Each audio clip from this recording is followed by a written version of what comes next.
guys, welcome to the Pretty Little Book Nerds podcast. I'm one of your hosts, Genevieve, I'm Danielle. and we have a very special guest today. I have my copy of my book right here from Book of the Month Club, The Husbands. We have Holly Gramazio with us today. I have Hi, thank my you so much for copy. having Oh, me. sorry. Sorry. Of course, we do that a lot. I just derailed it like right off the bat. I have my copy, even though it doesn't have the cover, but That could be any book. yeah. No, I promise. See, there's your name. All right, I believe you. Um, so yeah, my copy is Book of the Month. Which I'm definitely going to ask about later because I love asking authors how they feel about Book of the Month and all the book subscription services. But first, for those that don't know you or know your book or anything, give us a little intro. Okay, The Husbands is a comedy about a woman named Lauren who is in her early 30s living in London, and she gets home to her flat late one night after her best friend's hen party, bachelorette, I think you call it there, and discovers that her husband has been waiting up for her, which is in theory very nice, but it's extremely confusing to her because she's pretty sure that when she left to go out to the party, she wasn't married. But this guy has turned up, and when she goes to phone the police, the lock screen photo on her phone is of him and her together, and her walls are a different color, and then there's a wedding photo on the wall. And, it's 3 in the morning, 4 in the morning. She's pretty drunk. Her phone battery dies. She just barricades herself in the living room and decides that she'll deal with it in the morning.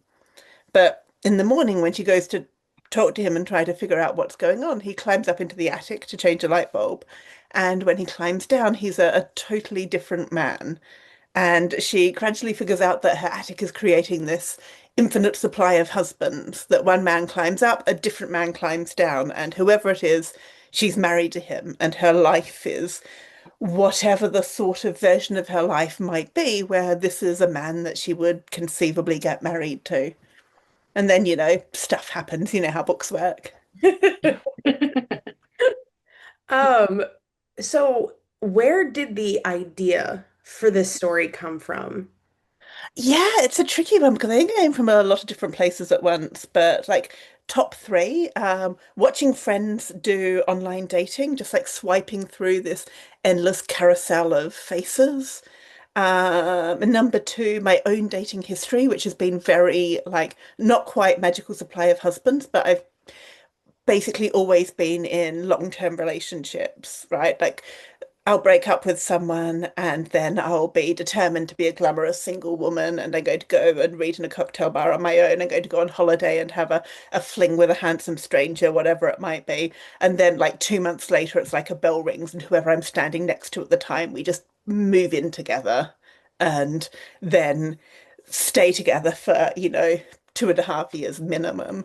So this kind of here's your new long-term relationship experience of my own. And thirdly, I think it's partly that attics are very weird and magical to me. So I grew up in Australia. I moved over to London in my mid-20s, and we don't have attics in Australia. Like you have a house, the house has a ceiling, it has a roof. Whatever's between the ceiling and the roof, you just never engage with. That is nothing to do with you. It doesn't have the sort of floor that you can walk on or like shelves where you could keep stuff. There's probably a little hatch there so that if there's, a dead possum up there, you can send someone up to sort of crawl carefully on boards that they have to take up with them to get the dead possum out. But other than that, like it's just full of heat and spiders. And so when I encountered attics, they were like in kids' books where maybe there'd be a magical door to another world, right? Or they're in these 19th century sort of gothic novels where maybe someone's mysterious wife was trapped up there. And then I moved to London, and a bunch of people have these attics, and they stand there and they say things like, "Oh, I've been not been up there in a year. I wonder what's up there." It's like, this is a room in your house. What do you mean you've not been up there in a year? Incredible. And yeah, the I was interested in the idea of, exploring someone's life through potential different partners that they might have. And I'd played around with that idea before, but I think it kind of really began pulling together when I thought, oh, maybe that's what the attic is for. It's where the husbands come from. I like that. That's fun. Um, Now, in your book, you start off just full steam ahead. You don't, Mhm. there's no build up, there's no, I leading love up. that. Yeah, me too. But what made you decide to not like have like a build up like a norm like other books have? Yeah, yeah, yeah. I basically thought this isn't for everyone, right? Not everyone wants a book with the magic attic in it. I want people to know what they're in for if they decide to read it. I want, the first 3 pages that you leaf through in the bookshop, the free sample of the audiobook or the ebook that you download. At the end of that, I want the readers to know what they're in for so they can decide if they're up for it or not. If you don't want a magic attic that creates husbands, there are almost every other book doesn't have that, and those are all available to you. If you do, that's what you'll get in this book. And once I'd started writing it that way, I think it did feel kind of right to me. Like I wanted one of the challenges of a book like this, I think, is not just getting readers on board with whatever your weird magical thing is, right? And by books like this, I kind of mean a book that's set in a basically realist world, but with one kind of strange magical thing going on, like Groundhog Day style, normal, but I think one of the challenges with that is obviously getting readers on board with that. And another is getting readers to accept that your protagonist is on board with it. Um, like it's not just going, oh, okay, there's a magical attic. It's going, and Lauren believes that there's a magical attic. And I felt that by having you kind of get to know Lauren at the same time as she's getting to know the situation and having it all be quite overwhelming, that I had a better chance of kind of getting that to work. So I didn't have to, I know a lot of times people talk about books, how they wrote like 4 chapters at the start and then they had to cut that off and just start when things got going. I never wrote, Lauren's life before the attic stuff. I wrote a lot of stuff that I had to cut out. Definitely, I wrote like easily an extra 50,000 words that didn't end up in the book, but none of it was before the magic attic. That was always where I started. How many um versions of this book did you have before you landed on this one? Yeah, it's hard to count because I write lots of bits and pieces and sort of fit them together in different ways. I don't start at the beginning and then write towards the end. Like I write little moments or scenes or whatever that I have and then try to piece them together. So I went through many, many drafts, but also while I was editing, I was writing new stuff. So it's not like I can't really do a count of it. But every day that I spent time on it, I rewrote some stuff and I wrote some new stuff. Nice. Um, I do have on here because I'm always interested in asking authors what they would do if they were in the world that they built. How do you think you would react if this was you? Oh, I think I would deal with it much less well than Lauren does.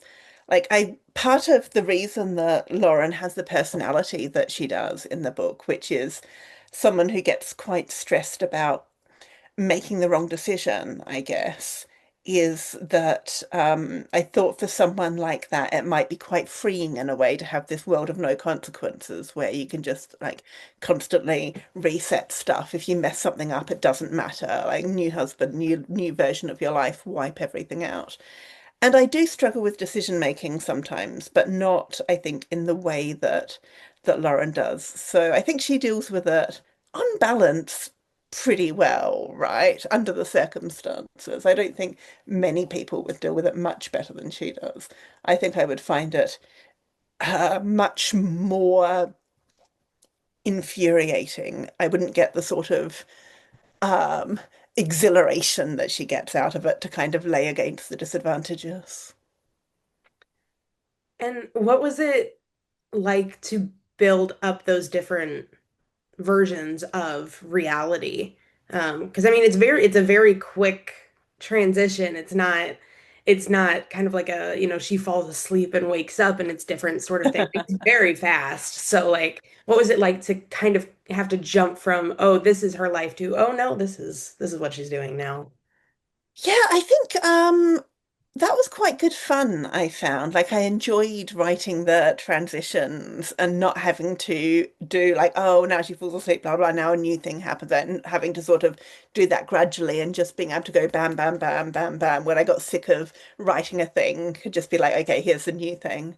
I did enjoy inventing all of the husbands and thinking about the different sorts of people that she might be in relationships with. So that was always, I think, really a joy to go, oh, maybe I'll do a new husband today. What would he be like? Um, I really like the scene where she sets up the camera in the attic to try to catch what's going on because I Yeah. feel like in this book too, even though it is like a magical attic, you're so realistic with what I guess a normal person would do because every time I thought something, like you had it in your book. Like the That next is so chapter. good to hear because Because I that's one of was, the things that I was really keen to do. Like my background is in game design and video games. oh And one no. of the things that you do in game design is you do something called play testing, where you kind of watch people play your game and see how they respond to it and what their misunderstandings are. And I and you can kind of see their expectations of what's going to happen and their thoughts about what happens if I do this, what happens if I do that, kind of run alongside the game. And in a game, it feels really good when you think, what about X? What about Y? And you try it out in the game, and the game has anticipated that, right? It responds to you. It's like, oh, you tried pushing this wall. Here's what happens. It almost doesn't matter if the thing that happens is good or bad. What matters is that the game acknowledges your action and has sort of anticipated you and just like, yeah, good thought. Here's a result to it. And I was really keen to try to get some of that feeling into the husbands, that sense of kind of the events of the book pacing approximately alongside readers so that people would never be thinking for 100 pages, why doesn't she try X? What happens if Y before she thinks of it? But also she wouldn't be doing a thing a long time before any reader thought, what about this? And so that I'd sometimes get people having that experience of having a question in their head and then having it answered. So I'm really pleased to hear that that worked for you. I guess so going back though, I said it's like more realistic to what a normal person would do. There's another scene where like she breaks into one guy's house. Yeah. I wouldn't do that. No, no, no. No one's taking your statements here as evidence of a life of crime. No. Um, that one I thought was kind of interesting because you see like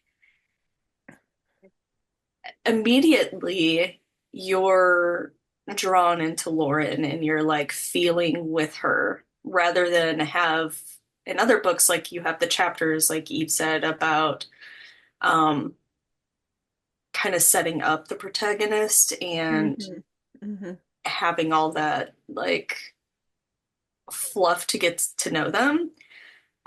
Immediately you're like drawn into her and you're like, oh my God, this poor woman, like what is going on? And then she just derails it and go start breaking into this person's house. But throughout when I was reading this book, because I told my husband what it was about, he would make jokes like, "Oh, should I go up to the attic now?" And so that was fun. Oh, that's great. Yeah, we don't have an attic. People quite often ask my husband what he thinks of it, and he just says like, "Oh, we don't have an attic, so it's fine." Or sometimes he says like, "Oh, it's great. That's where I came from." I like that he plays into it. Yeah.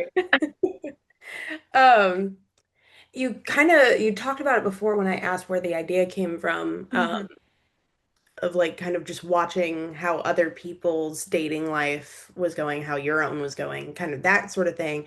But are any of the husbands or even Lauren, like based off of somebody in your real life? I once saw the writer Sally Hepworth give a talk where she said that all of her characters are always about one third her, one third someone she knows, and one third just some stuff that she's made up, which I really liked as a way of describing it. I don't think that's quite the balance for me with all of my characters, although, I've written one book so far, what do I know? But definitely I think like to know that a certain type of person exists, you have to have experienced them in the world, right? Like no one is inventing characters entirely out of whole cloth with no reference to their own feelings or to people they've met at all. But I don't think any of the major husbands or Lauren are directly based on anyone I know. There's quite a lot of minor husbands who are only in there for two or three sentences, where those are just things that I've taken from the world or from friends, or occasionally on a bus I'd see someone be a bit annoying and I'd be like, I'm making you a husband and I'm sending you up to the attic immediately. But yeah, I think not directly, but definitely sometimes some of Lauren's difficulties with decisions is something that I've sort of clawed from myself and put into her. And I think things like one of her husbands, Michael, is very prone to sort of reading studies and trying to make the best decisions based off of that and going like, oh, what should we be doing this? What's like trying to optimize every moment. And that's also a tendency that I can see in myself. And he's kind of taking that to inconvenient extremes. Do you think dealing with the obnoxious people in the world and then being able to say, like, I'm gonna make you go away now, you think that's a great way to just handle annoying life situations? Honestly, it sounds great. Yeah, I because you mean, can always walk away too. yeah, yeah, definitely. And even if I'm just sort of being really bored or annoyed by a thing, it's kind of useful to be able to think, okay, but maybe I can use this for a thing and sort of distract myself from the negative emotions by trying to pay attention to them and see what little bits and pieces might be something that I can claw out and give to a character. So I have been enjoying that aspect a lot. You said you used to work in video games. Do you feel Yeah. like any like the creative process that you built making video games and things like that, do you feel like that helped you when you decided to go into writing the book? Yeah, absolutely. I mean, there's a lot of stuff that is sort of common across the two forms, especially with the husbands, which is, I think, quite a playful book and is kind of about having this one idea at its heart and then trying out different iterations of this and different things that could happen. I feel like when she is doing things like putting a camera up there or putting a snail up there and seeing what happens, that's kind of the sort of thing that you might expect someone to do if they were playing a game. So I definitely think there's for this particular plot, there were some elements where my games background was really useful in thinking that through.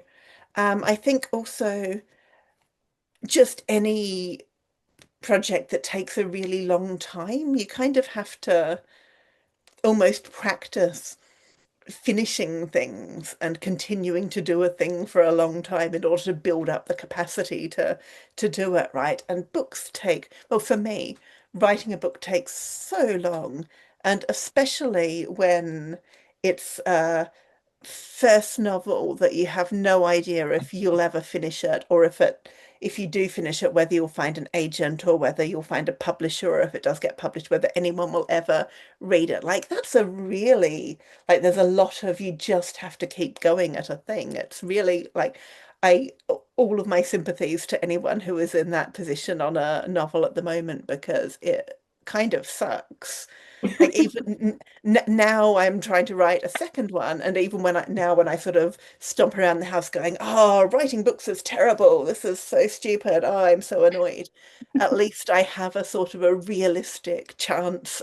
I know I have a realistic chance of getting published, and people may be reading it. Whereas when you're just doing this out of nowhere, and there's blog posts and newsletters everywhere constantly telling you how many people start books and don't finish them, and then how many books get written and not published.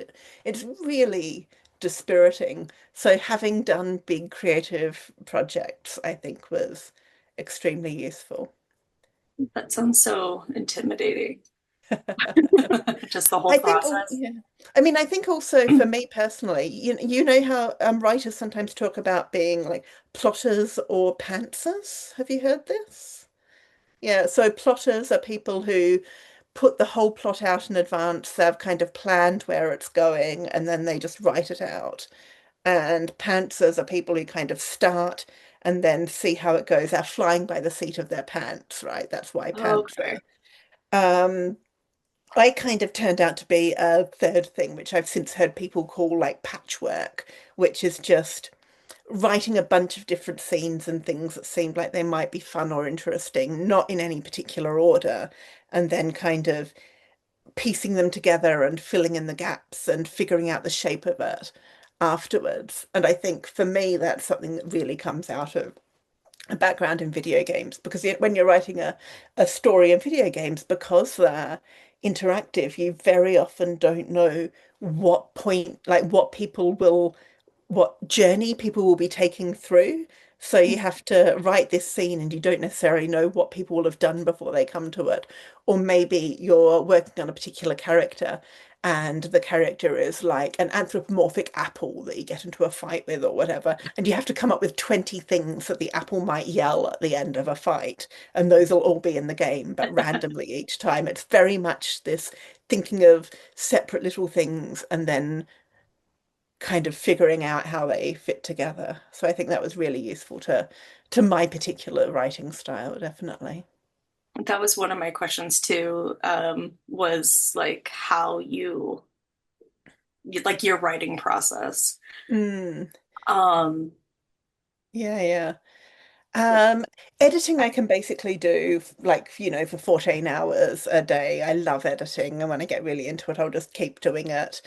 Writing new stuff generally, I can't do for more than a couple of hours a day. So when I'm trying to write a new thing, and certainly when I was writing The Husbands, I would do, an hour in the morning before I did my other work, which didn't, to be clear, involve getting up at like 6 a.m. or something. I work freelance. My game stuff's always been freelance, so I would get up at a normal time. I'm not one of those magnificent like rise with the dawn and work 2 hours before breakfast and then go on a walk for an hour and then do a full day's 9 to 5 people who I am obviously in awe of.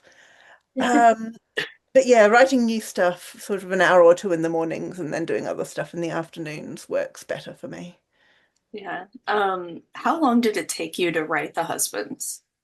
It's so hard to pinpoint because I was doing a bunch of other stuff at the same time. But I started writing it in, April or May 2020, which a lot of 2024 debuts started getting written in like the early lockdown days.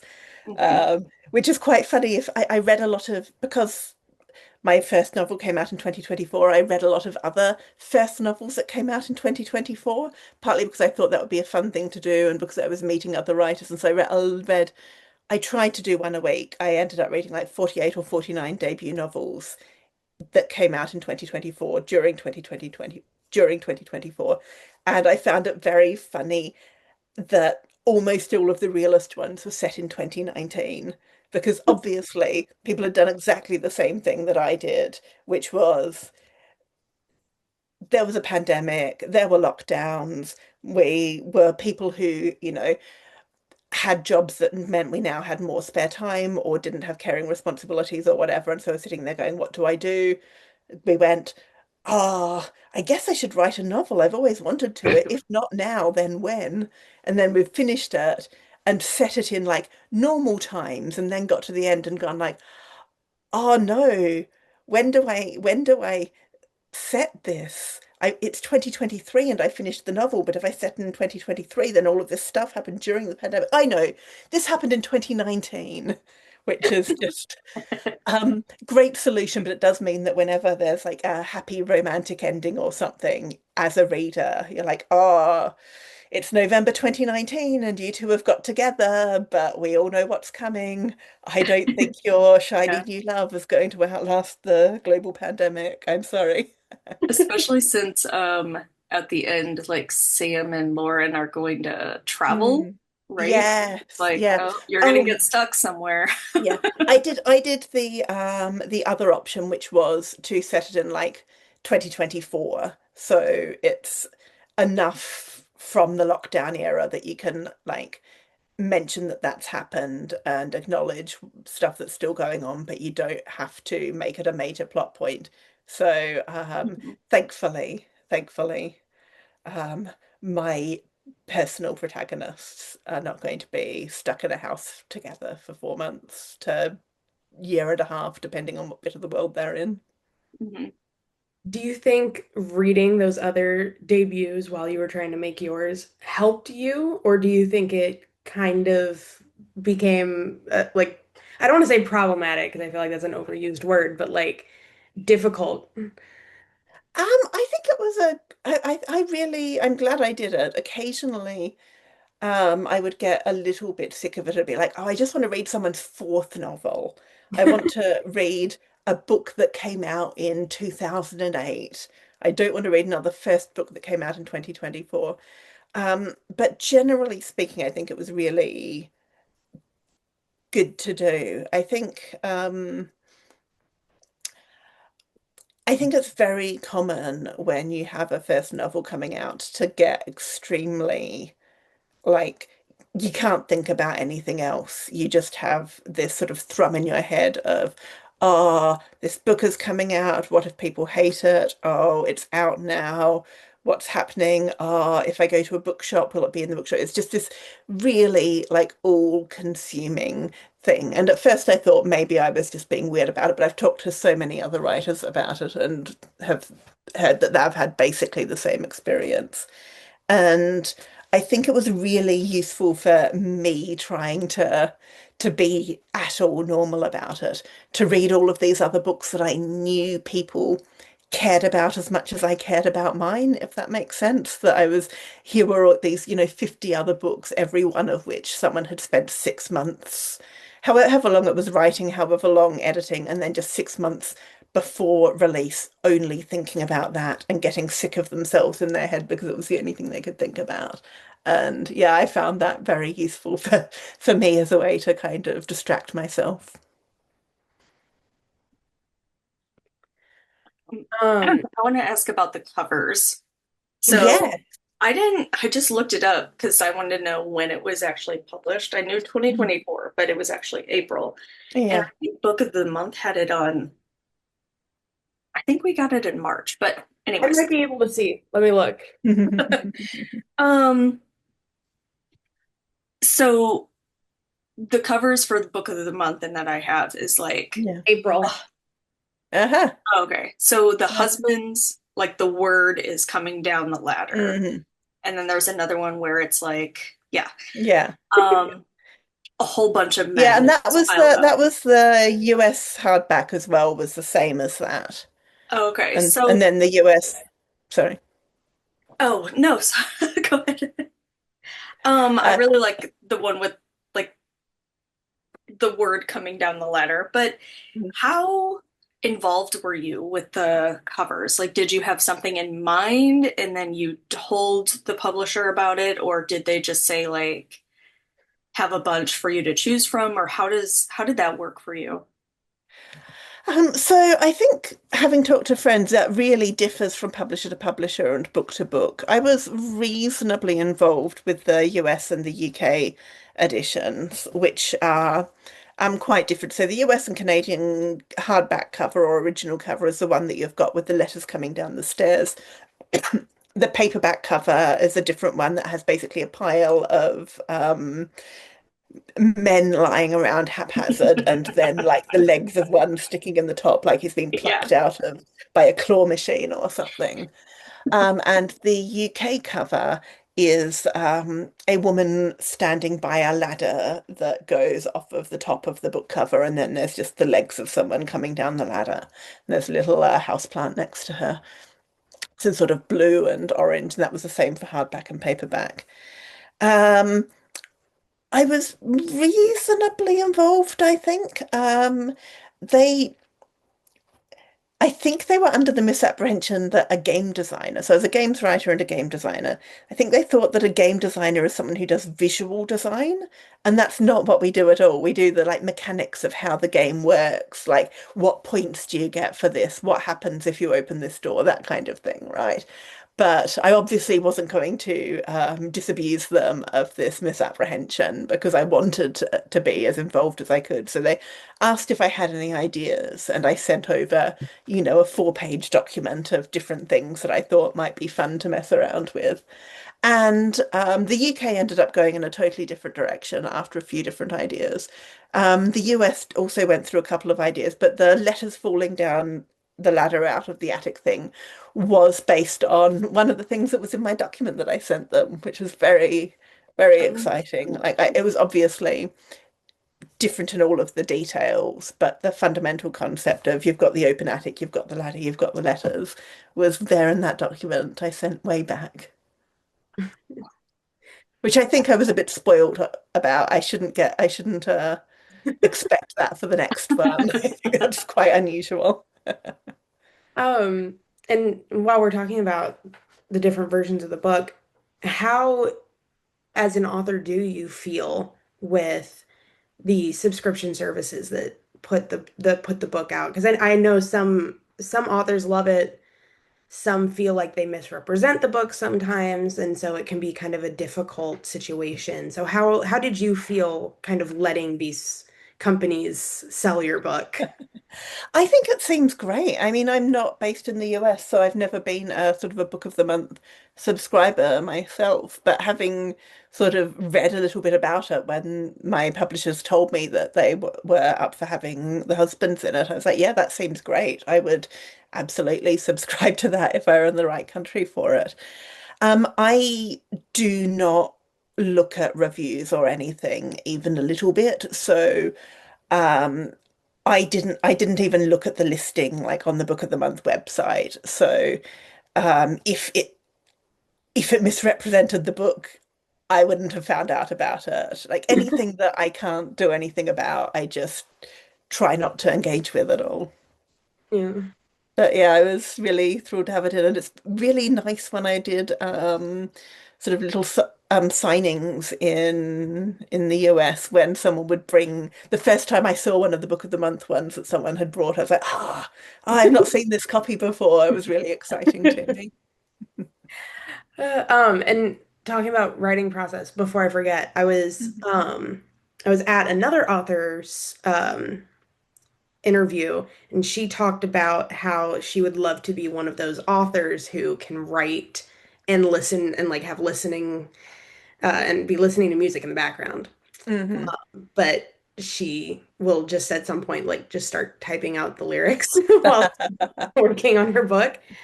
Are you a silent writer? Are you, a music writer? What's playing in your brain or actually playing while you're working? Yeah, I like to have some other stuff going on. I'm very easily distracted. So ideally, I want something that's just interesting enough going on in the world that if I drift off, I'll pay attention to that for a little bit and then go back. Because otherwise, the chances that I'll get my phone out or get a book out or something and then just waste 45 minutes is very high. So I'm a big fan of, writing in a cafe that's suitable for it, that works with that kind of thing. A lot of the first draft of The Husbands got written in a couple of different cafes in Adelaide and South Australia, where I was staying at the time. When if I'm writing new stuff at home, I'll often have music on. I tend to have sort of a playlist themed around what I'm writing, and I couldn't tell you whether that's actually useful or whether it's just a particular type of procrastination to sit there and go, oh, what songs can I put on this now? Editing, I generally won't have music for, and I generally won't do out of the house. Editing, I'll normally do in the quiet because I have to sort of read it through to see how it sounds. But new stuff, I like some background. Um, do you, Danielle? I feel like I'm talking too much. Oh, Anything? yeah. Are you still a freelance game designer? I'm Or still doing bits and pieces, yeah, oh, sort of okay. keeping my hand in. I'm trying out like what if writing books was my main thing. So sort of hopefully trying that for a few years and seeing how it goes, but still doing little bits and pieces here and there. Can you tell us anything about the current book you're writing? Yeah. Yeah, so the book I'm writing at the moment, it's another comedy. It doesn't have a magic thing like The Husband, but like The Husband, it is a bit weird and hard to explain. And it is set in a zoo. Oh, interesting. So, yeah, lots of talking to zookeepers and going to zoos and looking at animals as research, which has been really interesting. Sounds fun. Um, Yeah, sometimes I ask people that and they're like, "Oh, is it for kids?" I'm like, no, adults could like animals too. This is a book for adults about zookeepers who are adults. is it a romance too, Um, or there are some sort of relationshipy things going into it, but it's not a romance in the sense of, working in that way where you know very early on who's going to end up together and you oh, get the okay. journey of seeing how it does. Like if you read it expecting a romance, I think you'd be rightfully annoyed. There's some relationship stuff happening, but mostly it's kind of a workplace comedy almost.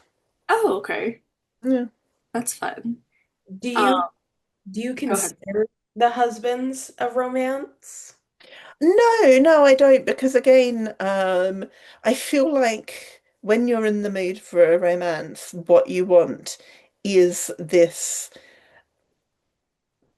couple that you're really hoping get together, right? You want to feel the yearning and the ache and the excitement of these particular people and the possibilities of their relationship and sort of see the ups and downs of them figuring out the way to be in the world. A romance is like when you're falling in love with someone, you feel like you believe in the idea of there being a uniquely suitable person for you, right? Often you have this experience of like, oh my God, we both like this quite popular thing. How incredible is that? Like, and that sense of specialness and impossibility is something that romance novels are evoking in us. And the husbands, I think, actively doesn't do that. Right? The husbands is kind of about the idea that there are different ways to live our life that could all be that some of them might be pretty good, some of them might be pretty bad, some of them are pretty mediocre. The best you can do is maybe find one that you think has a good chance of being pretty good and see how that turns out. It's kind of almost against that emotion of here is a uniquely suitable person just for me, who is the only person that I want.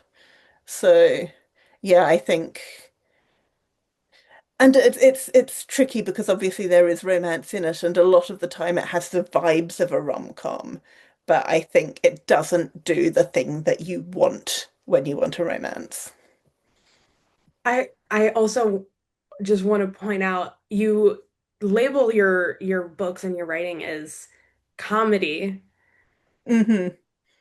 but I have a very vivid memory of reading this book, and I'm a teacher, so I was reading it in my classroom, all the other kids in the class reading as well, and just full tears just streaming down my face, and these Oh, little children asking me if I was okay. oh, oh. Were you crying, laughing, or crying? No, What were you Oh, crying about? I I think can't I know what. Yeah, Oh, I can't it Yeah. remember was, his name, but it was the one where she like really liked him and then oh, also Yeah. that goes was up sad. and it was like it No. broke my heart.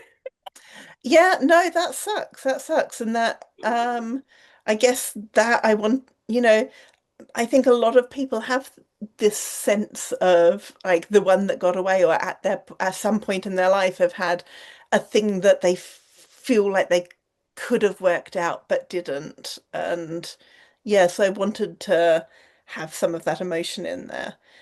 Yeah, I guess I say comedy because it seems to be the easiest way to get across approximately the vibes of the book. Like comedy isn't really a categorization that we give to books in the same way that we do to films, right? You don't walk into a bookshop and there's a comedy section. Um, there might be a rom-com section, but like I was just saying, I Yeah. don't think this is a book that really fits there. But I think that sense of people getting up to mishaps and there's some jokes, I think, is something that gets across the feel of the book more than any of the actual genres that it could be classified in. Like I have seen it shelved in romance, which has made me wince because I'm like, oh, someone's going to be real disappointed when they read this. I've seen it shelved in like women's fiction, general fiction, literary fiction, speculative fiction. Like I've seen it in a lot of different places.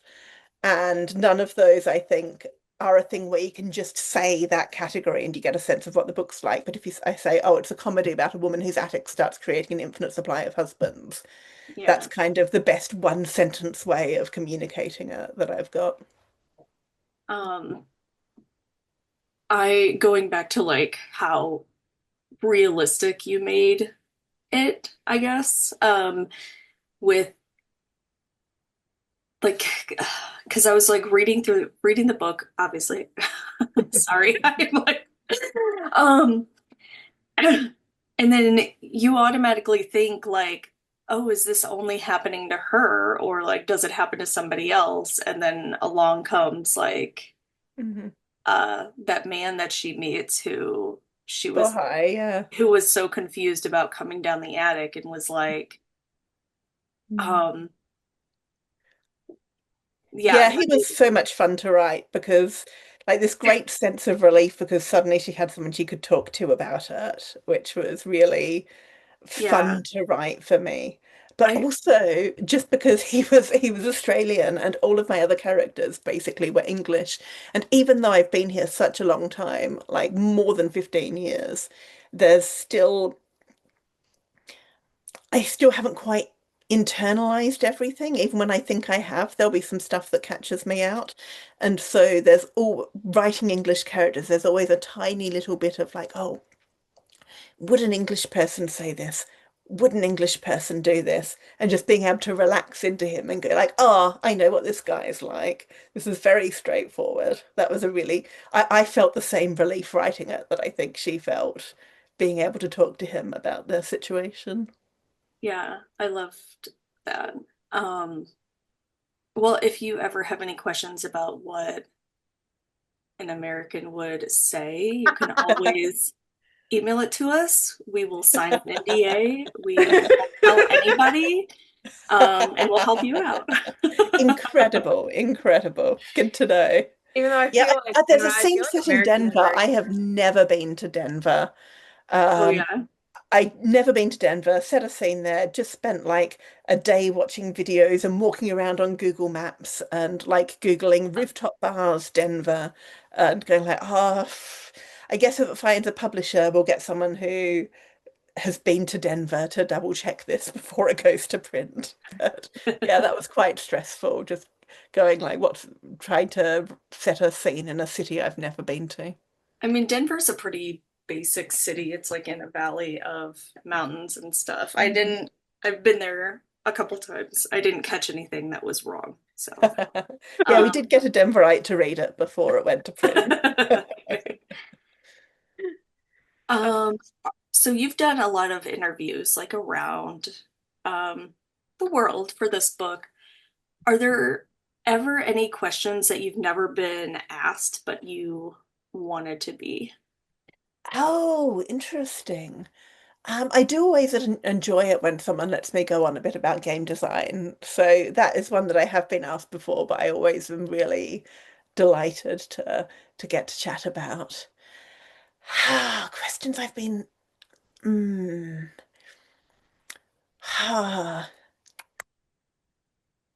a thing that has come up a couple of times, but kind of less often than I expected, is about, I guess, influences and stuff that I read and looked at that kind of fed into it, which I like talking about just because it means I get to sort of talk about some books that I love.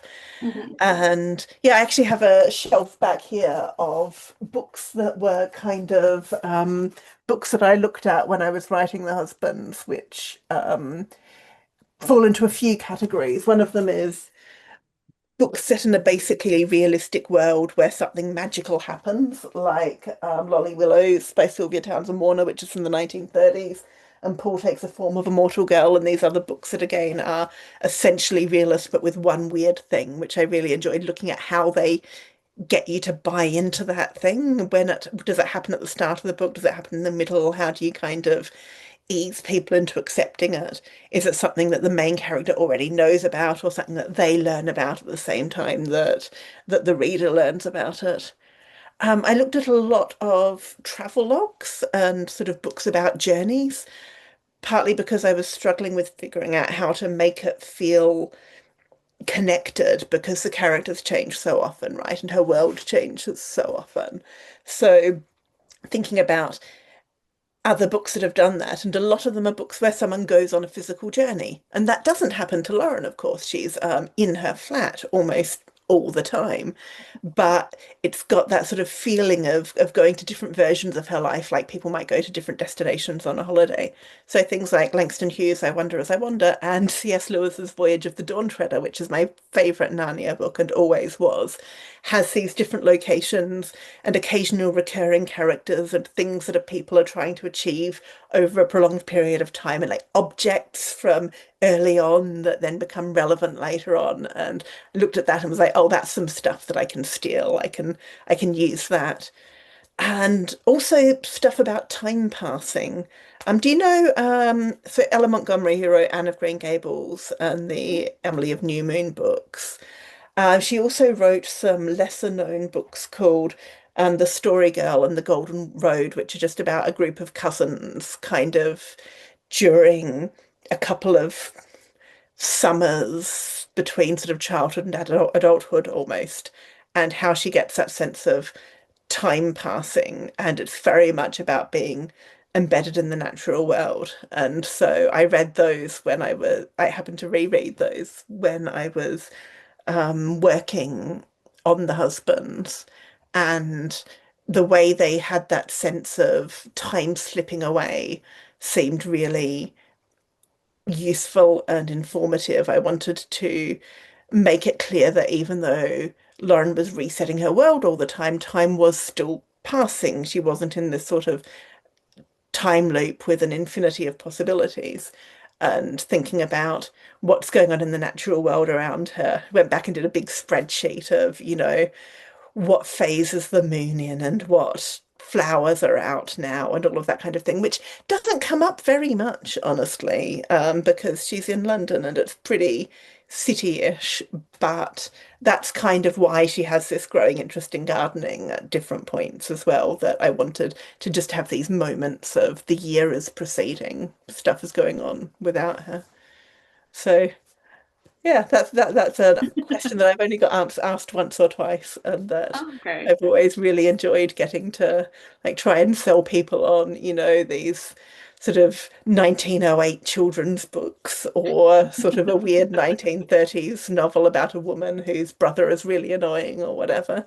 Do you have any other questions, or should we start like the speed round? Um, I'm good. We can get into the into our last few here. So what are you reading right now? Oh no. Um, what am I reading right now? Oh, I should have prepared this because this does come up quite often, and I'm always like, oh, what's a book that exists? I've never seen a book in my life.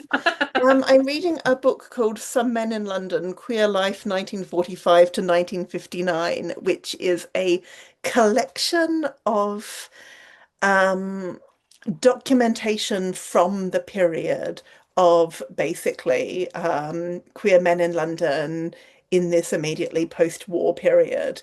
And like just like bits from diaries, bits from letters, bits from published work, and this kind of very sort of primary sources thing, which I'm only sort of 60 pages into, but really enjoying.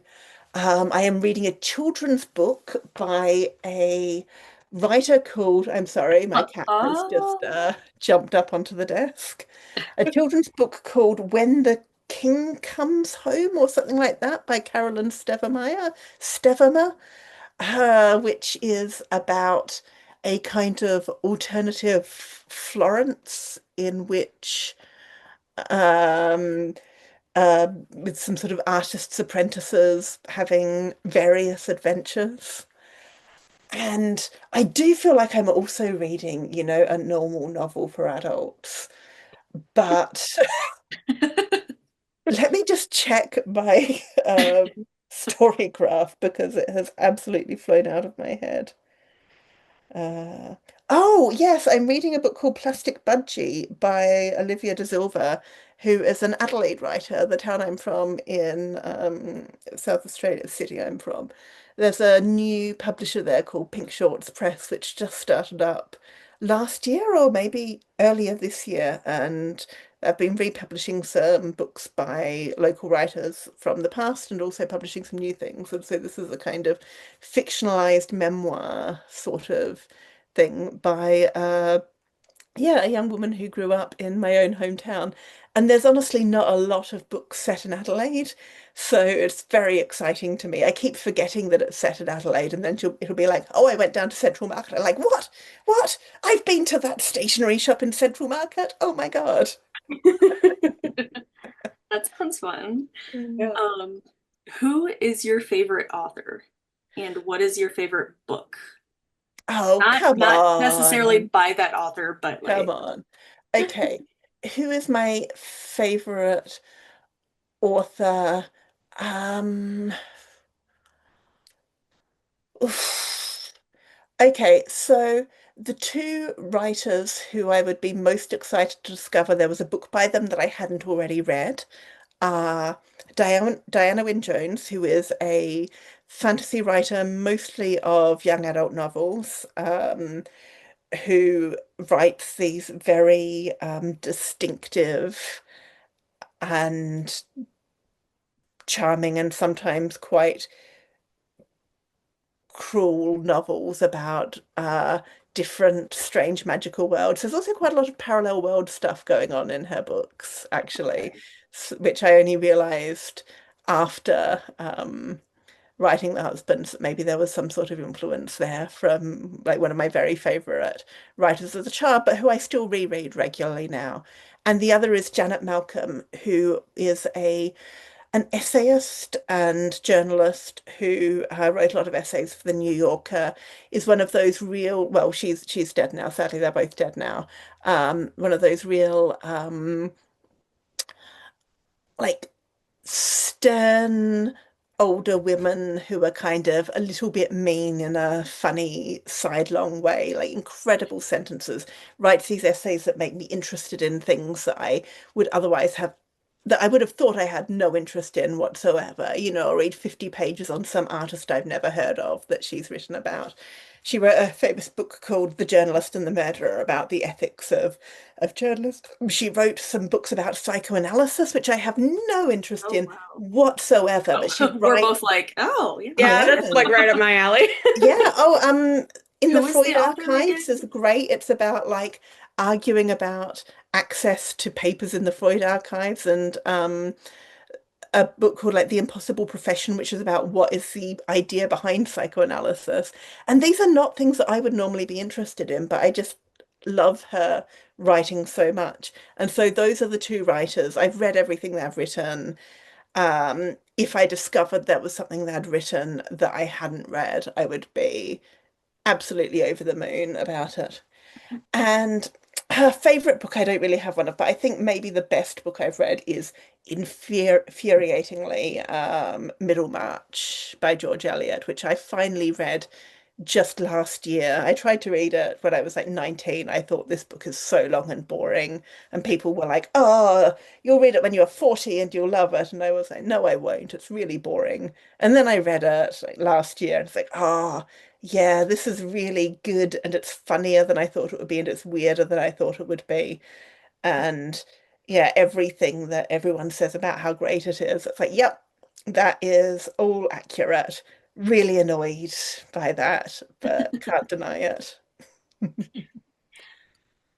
Um, do you have a favorite trope to read or like genre? Oh, um, I mean, I love a not exactly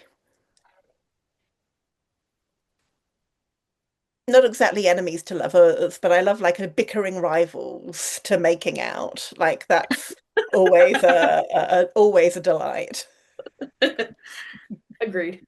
Yeah. Um, that's all the questions I have. Yeah, I don't have anything else. It was incredible talking to you. Um, We're very grateful you took the time out of yes, your day, yes. especially being so many hours Thank you so of a much for difference. inviting me on. I had such a fun talk. This was a really lovely time. Thank you. I'm gonna stop